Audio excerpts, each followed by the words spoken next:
Hello friends, this is मोहित झा। आज के इस वीडियो में हम इंडिया और चाइना की फॉरेन पॉलिसी के बारे में बात करेंगे, यानी भारत और चीन की विदेश नीति क्या है उसके बारे में मैं आपको थोड़ा इस वीडियो में समझाऊंगा। ये वीडियो एक डिटेल्ड वीडियो नहीं है, बट हाँ, इस वीडियो के बाद आपको आइडिया जरूर मिल जाएगा कि आखिरकार क्या है इंडिया और चाइना की फॉरेन पॉलिसी। आपको एक ओवरव्यू मिल जाएगा। तो आज की फॉरेन पॉलिसी या देश नीति समझने से पहले आपको थोड़ा इतिहास के बारे में पता होना चाहिए कि हमारा इंडिया और चाइना का और पूरे वर्ल्ड के साथ क्या इतिहास रहा है। तो हिस्ट्री से हमें पता चलता है कि एक रूट हुआ करता था, यानी एक रोड हुआ करती थी जिसको बोला जाता था सिल्क रूट या सिल्क रोड। ये चाइना से कनेक्ट करती थी अफ्रीका को, मिडिल ईस्ट को और पूरे यूरोप को।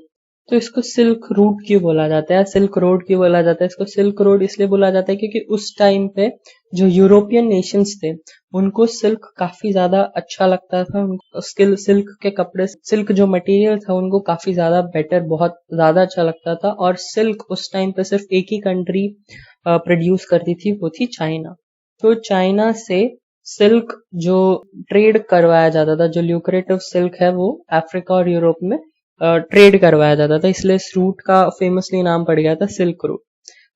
इस रूट से सिर्फ सिल्क को ही ट्रांसपोर्ट नहीं किया जाता था, बट गन पाउडर और पेपर जो कि सिर्फ चाइना में उस टाइम प्रोड्यूस होते थे, और रिलीजन जिसका जन्म इंडिया में हुआ था, और प्लेग एक बीमारी, एक वैश्विक महामारी है, जैसे आज के टाइम पे कोविड है या कोरोना है, वैसे उस टाइम पे प्लेग थी, वो भी इस सिल्क रूट की वजह से ही पूरे जगह पे फैला था। अब सिल्क रूट उस टाइम पे इतना ज्यादा इंपॉर्टेंट क्यों था? सिल्क रूट उस टाइम पे इतना ज्यादा इंपॉर्टेंट इसलिए था क्योंकि उस टाइम पे ट्रेड नहीं स्टार्ट हुआ था, जो वाटरवे सिस्टम है वो उस टाइम पे डेवलप नहीं हुआ था, जिसके वजह से इस रूट के थ्रू ट्रेड किया जाता था। और ये रूट काफी ज्यादा इंपॉर्टेंट होता था, जो जिस रूलर के पास ये रूट होता था वो पूरे वर्ल्ड में रूल करता था। ओके, इसलिए सिल्क रूट इतना ज्यादा इंपॉर्टेंट था एंशिएंट टाइम। चाइना की जो आज की फॉरेन पॉलिसी है वो भी कहीं ना कहीं एंशिएंट सिल्क रूट, चाइना का, उससे काफी ज्यादा प्रभावित है।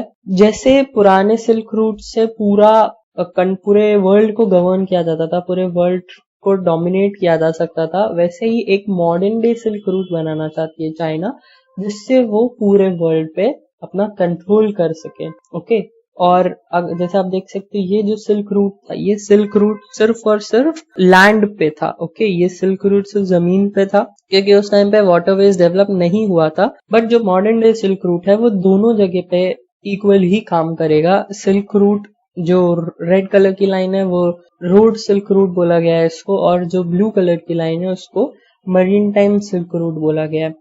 तो चाइना का एक प्लान है मॉडर्न डे सिल्क रूट का, जो आप देख सकते हो कि कैसे चाइना ने इंडिया को, मिडिल ईस्ट को, अफ्रीका को और यूरोप को पूरी तरीके से कनेक्ट कर रखा है, और साथ ही साथ साउथ ईस्ट एशिया को भी। तो अब हम आते हैं स्ट्रिंग ऑफ पर्ल्स पे। स्ट्रिंग ऑफ पर्ल्स, अगर जिसने भी इंडिया चाइना रिलेशनशिप्स के बारे में थोड़ा भी पढ़ा होगा उसको स्ट्रिंग ऑफ पर्ल्स के बारे में जरूर आइडिया होगा। अगर नहीं है तो कोई प्रॉब्लम नहीं, मैं स्ट्रिंग ऑफ पर्ल्स के बारे में आपको इस वीडियो में अच्छे से समझाऊंगा, और ये भी बताऊंगा कि क्यों इंडिया को स्ट्रिंग ऑफ पर्ल्स को सीरियसली लेना चाहिए, एज अ थ्रेट लेना चाहिए इंडियन इंटरनल सिक्योरिटी पे। ओके, स्ट्रिंग ऑफ पर्ल्स को the belt and road initiative भी बोला जाता है। अब इन दोनों में डिफरेंस क्या है? String of pearls and the belt and road initiative में ये डिफरेंस है। स्ट्रिंग ऑफ पर्ल्स एक थियोरी है, और the belt and road initiative एक प्रोग्राम है जो चाइनीज गवर्नमेंट ने 2013 में लॉन्च किया था। ओके, स्ट्रिंग ऑफ पर्ल्स जो है वो 2004 में यूएस मिलिट्री ने ये थियोरी इंट्रोड्यूस करवाई थी, जिसमें उन्होंने बोला था कि जो चाइना है वो धीरे धीरे पूरे इंडियन ओशन और पैसिफिक ओशन में अपना जो मिलिट्री प्रेजेंस है, डोमिनेशन है, वो बहुत ज्यादा बढ़ा रहा है। और इस थियोरी को उन्होंने नाम दिया स्ट्रिंग ऑफ पर्ल्स। ये थियोरी बहुत सारे नेशंस ने एक्सेप्ट की, इंक्लूडिंग इंडिया। बट अगर चाइना से पूछा जाए कि क्या स्ट्रिंग ऑफ पर्ल्स जैसी कोई चीज एग्जिस्ट करती है, तो चाइना इसको साफ मना कर देता है। चाइना स्ट्रिंग ऑफ पर्ल्स को कभी रेफर नहीं करता। But the belt and road initiative जो है, जो 2013 में लॉन्च किया, वो कहीं ना कहीं स्ट्रिंग ऑफ पर्ल्स का ही एक थियोरी का ही एक हिस्सा है। ओके, तो the belt and road initiative के मदद से चाइना ने अफ्रो यूरेशियन जो एरिया है वहां पे इंफ्रास्ट्रक्चर प्रोजेक्ट्स किए हैं बहुत सारे, जो टोटल 60 कंट्रीज में है, जो 60% ऑफ वर्ल्ड पॉपुलेशन को ऑक्यूपाई करती है। और अगर इन 60 कंट्रीज की जीडीपी को मिलाएंगे तो वो जीडीपी बनती है 21 ट्रिलियन यूएस डॉलर की। ओके, और अगर हम देखें कि कौन सी कंट्रीज आती है इनमें, तो उनके जो क्लोजेस्ट अलाय है, जो उनके काफी अच्छे दोस्त है, नॉर्थ कोरिया, फिर कंबोडिया, म्यांमार, बांग्लादेश, श्रीलंका, मालदीव्स, पाकिस्तान और 11 अफ्रीकन कंट्रीज भी में उनके सी पोर्ट्स है। ओके, अब इसमें से सारे कंट्रीज चाइना के काफी अच्छे दोस्त ने, उनके काफी ज्यादा अच्छे रिलेशन नहीं है चाइना के साथ, पर चाइना का एक और पॉलिसी है जिसको नाम दिया है कि डेप्थ ट्रैप। अब चाइना क्या करता है डेप्थ ट्रैप में, वो ऐसी दो कंट्रीज है जो इकोनॉमिकली काफी वीक है, काफी कमजोर है, और उनको कोई भी फॉरेन पावर लोन नहीं दे रही है, कोई भी foreign international bank, world bank, IMF loan नहीं दे रहा है। तो जब सारे रास्ते बंद हो जाते तो चाइना आता है और चाइना इनको लोन प्रोवाइड करता है, और काफी ज्यादा लोन प्रोवाइड करता है उनको। ओके, उनके टर्म्स पे लोन प्रोवाइड करता है, मतलब जो उनको चाहिए, जैसा उनको चाहिए वैसे उनको लोन प्रोवाइड करता है। बट प्रॉब्लम कहाँ आती है, जब रीपेमेंट ऑफ लोन आता है, जब उन कंट्रीज को इंटरेस्ट देना पड़ता है, जब लोन वापस करना पड़ता है चाइना को, तो उन्होंने इतना सारा लोन ले लिया था कि वो उनको रिटर्न नहीं कर पाते। तो चाइना इस टाइम पे क्या बोलता है, आपका लोन माफ कर देंगे हम, बट उसके जगह पे हमें आपका लैंड देना पड़ेगा। ओके, तो जो सी पोर्ट्स है या फिर जो उन्होंने हमारे अपने बेसिस बनाए हैं, मिलिट्री बेसिस, वो उन्होंने कहीं ना कहीं इस डेप्थ ट्रैप से ही बनाए हैं। तो ये 2013 में जी जिनपिंग जो चाइना के प्रेसिडेंट है, उन्होंने the belt and road initiative launch किया था। आप इसमें देख सकते हो कि कैसे चाइना ने यूरोप तक, अफ्रीका, साउथ चाइना, सबको एक बेल्ट एंड रोड इनिशिएटिव में समेटा है। अब ये मैप पे ध्यान दीजिए, काफी ज्यादा इम्पोर्टेंट है। जो थियोरी थी स्ट्रिंग ऑफ पर्ल्स की, वो कितनी सही साबित हुई है, कितनी ज्यादा एक्यूरेट साबित हुई है, वो आपको पता चलेगा। चाइना ने कैसे स्ट्रैटेजिकली और स्टेप बाय स्टेप उन्होंने कैसे डोमिनेट किया है, सिर्फ साउथ चाइना सी पे ही नहीं बल्कि इंडियन ओशन पे और रेड सी के तरफ भी। ओके, चाइना ने कैसे धीरे धीरे छोटे छोटे आइलैंड्स पे अपने सी पोर्ट्स बनाना स्टार्ट किए, जैसे हांगकांग जो अभी उन्हीं के अंडर में चला गया है, कंबोडिया में उन्होंने अपना सी पोर्ट एस्टैब्लिश किया, म्यांमार में कायापू में उन्होंने अपना पोर्ट एस्टैब्लिश किया, बांग्लादेश के चितगोंग पोर्ट में उन्होंने अपना पोर्ट एस्टैब्लिश किया, श्रीलंका के हम्बन तोटा में उनका पोर्ट है, मालदीव्स में उनका पोर्ट है, पाकिस्तान के गवादर में उनका पोर्ट है, और ये जिबूटी, ये काफी ज्यादा इंपॉर्टेंट है। जिबूटी में मैं आपको थोड़ी देर बाद आपको बताऊंगा जिबूटी की इंपॉर्टेंस। और पोर्ट ऑफ सुदान में भी उन्होंने अपना सी पोर्ट को डेवलप किया है। तो आप देख सकते हो कि कैसे इंडिया पूरी तरीके से एनसर्कल्ड है चाइना की मिलिट्री से। अगर आगे चल के कुछ भी प्रॉब्लम होती है इंडिया और चाइना में, तो इंडिया को हर एक तरफ से अटैक कर सकता है चाइना। ओके, तो इस स्ट्रिंग ऑफ पर्ल्स को हमें तोड़ना जरूरी है, या फिर इसका एक अल्टरनेटिव निकालना जरूरी था। और एक इम्पॉर्टेंट चीज, स्ट्रिंग ऑफ पर्ल्स चाइना के लिए इतना इम्पोर्टेंट क्यों है, क्योंकि आप ये जो लाइन देख रहे हो, ये लाइन है चाइना की शिपिंग लेन। ठीक है, ये जो मिडिल ईस्ट से उनका जो भी ऑयल आता है वो यहाँ से जाके चाइना के पास जाता है। ओके, तो उन्होंने इस अपने लेन को सिक्योर करने के लिए, अपने ये सी रूट को सिक्योर करने के लिए उन्होंने इतना स्ट्रैटेजिकली पोर्ट्स चुने हैं अलग अलग कंट्री में, ताकि अगर फ्यूचर में कोई भी प्रॉब्लम ना हो इनके शिपिंग रूट को। ओके, बट एक जो प्रॉब्लम है स्ट्रिंग ऑफ पर्ल्स में, एक जो नाजुक कड़ी है स्ट्रिंग ऑफ पर्ल्स में, वो है ये पार्ट। आप देख सकते हो कितना नैरो पार्ट है। इसको बोलते हैं, इस पार्ट को बोला जाता है the straight of Malacca. Okay, या फिर गल्फ ऑफ मलक्का बोला जाता है इसको। ये इंडोनेशिया और सिंगापुर के बीच में पड़ता है स्ट्रेट ऑफ मलक्का।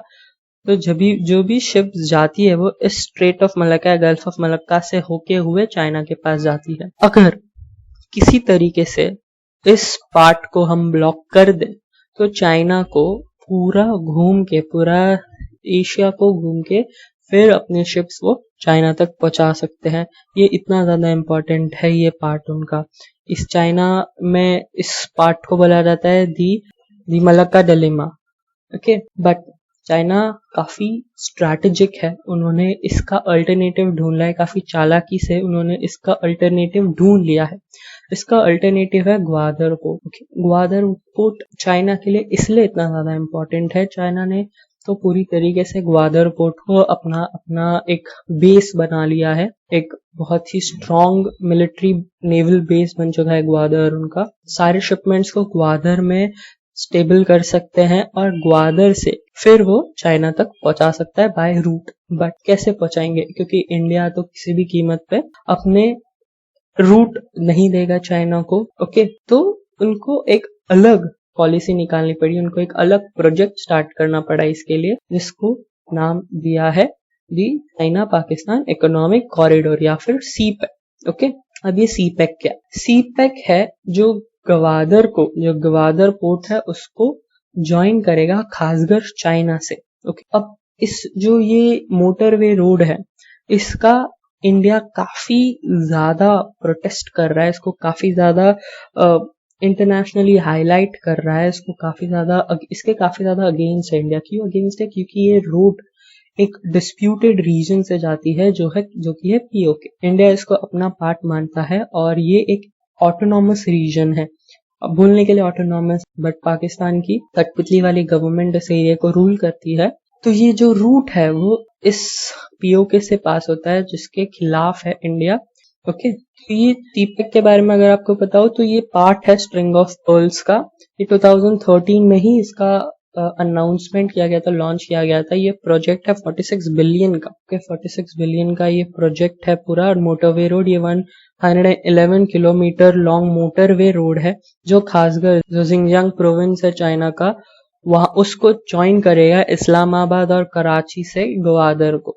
ओके, तो ये एक काफी ज्यादा बेनिफिशियल है, ना कि सिर्फ चाइना के लिए बल्कि पाकिस्तान के लिए, क्योंकि ये कनेक्टिविटी ज्वाइन करेगा, पूरे एरिया को कनेक्टिविटी देगा। बट ये आज तक पूरा नहीं हुआ है, 2013 में स्टार्ट हुआ था, अब तक ये पूरा नहीं हुआ है। क्यों नहीं पूरा हुआ है? क्योंकि ये जो ग्वादर रीजन है ये आता है बलूचिस्तान रीजन में। अब बलूचिस्तान में पाकिस्तान से आजाद होने की लड़ाई चल रही है।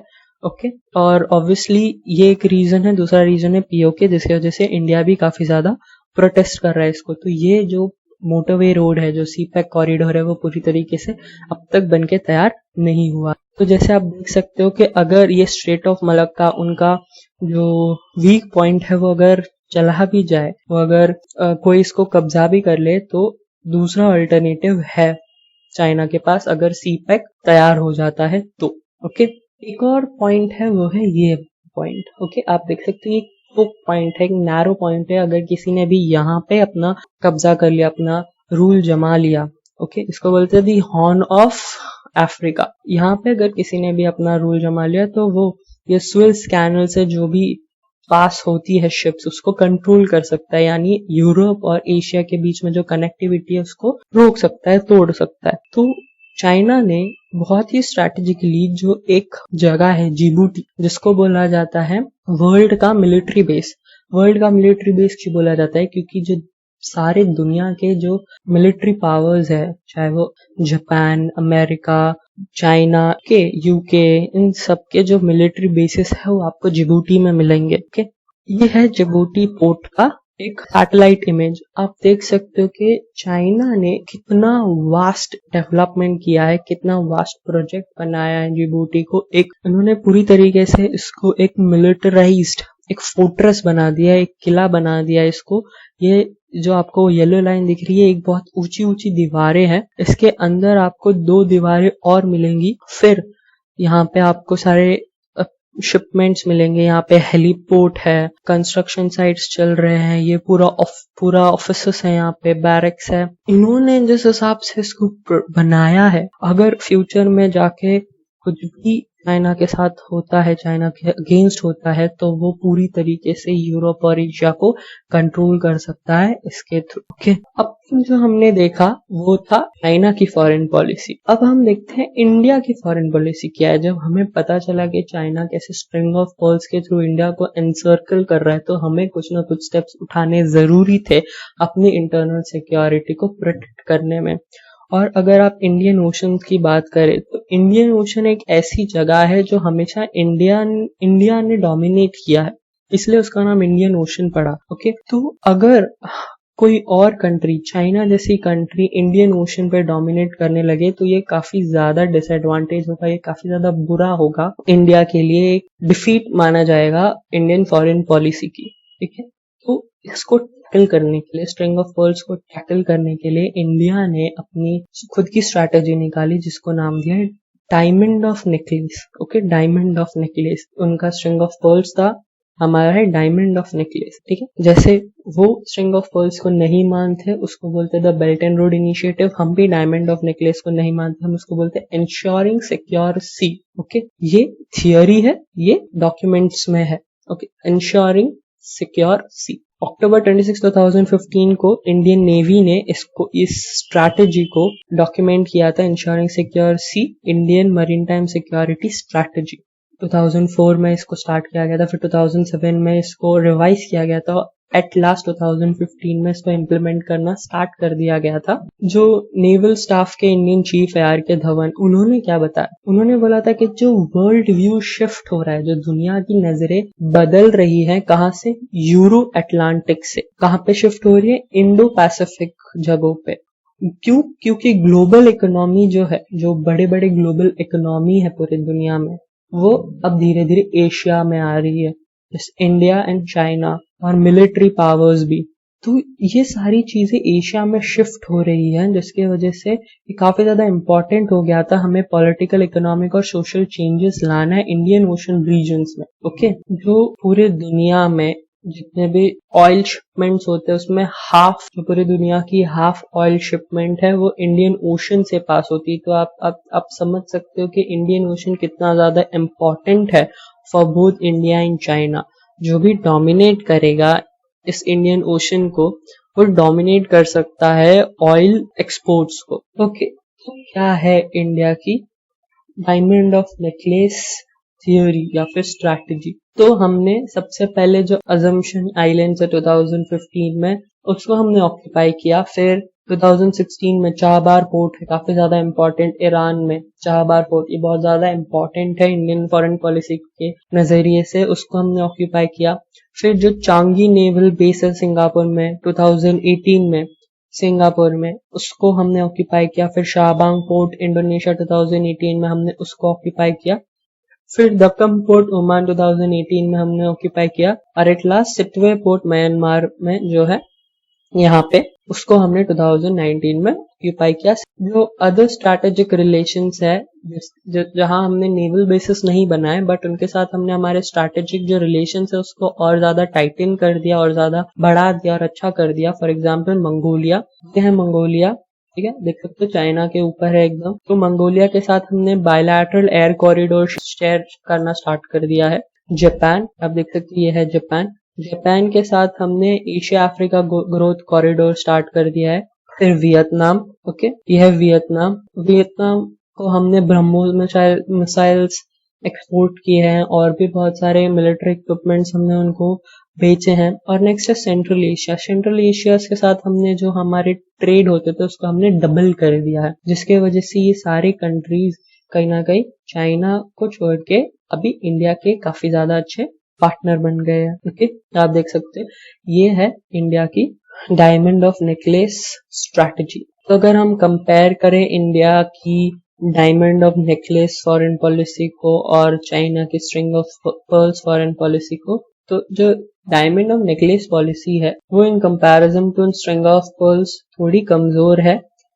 वो इसलिए क्योंकि ये काफी ज्यादा नई है। ओके, ये 2015 में इसका इम्प्लीमेंटेशन स्टार्ट हुआ था, इसका इम्प्लीमेंटेशन 2000s में ही स्टार्ट हो चुका था, और उतना ही आज वो डेवलप्ड है। हमारा जो डायमंड ऑफ नेकलेस है वो बहुत लेट स्टार्ट हुआ, और वो इतना ज्यादा डेवलप इसीलिए नहीं हुआ है। बट अगर आप देखो कि ये जो चांगी पोर्ट, हमने भी कितने स्ट्रैटेजिकली पोर्ट्स को चुना है, जैसे चांगी पोर्ट और दक्कन पोर्ट। ये चांगी पोर्ट जो आपको यहाँ पे दिख रहा है सिंगापुर में, जो आपको स्टार मार्क दिख रहा है सिंगापुर में, हम चांगी पोर्ट से चाइना का जो शिपमेंट है, ओके, उसको हम ब्लॉक कर सकते हैं। जैसे मैंने आपको स्टार्टिंग में बताया था, ये है उनका रूट, सी रूट है, ठीक है, यह यहाँ चांगी पोर्ट, तो चांगी पोर्ट से हम इनके शिप मूवमेंट को रोक सकते हैं, मॉनिटर कर सकते हैं। ओके, सेकेंड है दक्कन पोर्ट ओमान में है।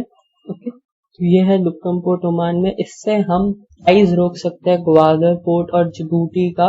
ओके, इसलिए ओमान का दुक्कम पोर्ट और चांगी पोर्ट इंडिया के लिए इम्पोर्टेंट है और हमने भी काफी स्ट्रैटेजिकली इनको पॉइंट करके रखा है। हमने काफी स्ट्रैटेजिकली लोकेशंस चुने हैं।